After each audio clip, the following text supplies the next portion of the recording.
જૂનાગઢ જિલ્લામાં છેલ્લા 24 કલાકથી પડી રહેલા અનરાધાર વરસાદના કારણે માંગરોળ અને કેશોદ પંથકમાં પૂર જેવી સ્થિતિ સર્જાઈ। મુશળધાર વરસાદના લીધે માંગરોળ કેશોદ રૂટ પર પાણી ભરાઈ જવાથી વાહન વ્યવહાર ગંભીર રીતે પ્રભાવિત થયો।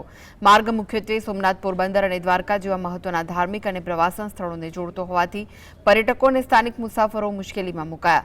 ભારે વરસાદના કારણે અનેક ગ્રામ્ય વિસ્તારોના સંપર્ક તૂટી ગયા અને નોડી નદીમાં આવેલા ઘોડાપુરના કારણે વલ્લભગઢ નજીકનો રસ્તો પણ બંધ થઈ ગયો। તંત્ર દ્વારા પરિસ્થિતિ પર નજર રાખવામાં આવી રહી છે અને એનડીઆરએફની ટીમોને એલર્ટ પર રાખવામાં આવી છે। મુસાફરોને અત્યંત જરૂરિયાત વગર મુસાફરી ટાળવા તેમજ સુરક્ષિત માર્ગોનો ઉપયોગ કરવાની સલાહ અપાઈ છે।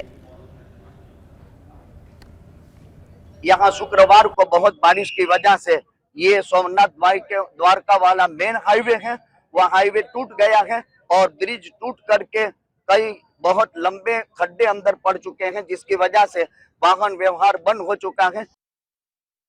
7 बजे से रास्ता पूरा बंद हो गया था, इसलिए पानी की सपाटी बहुत ज्यादा थी। पूरा रास्ता आगे से खत्म हो गया है।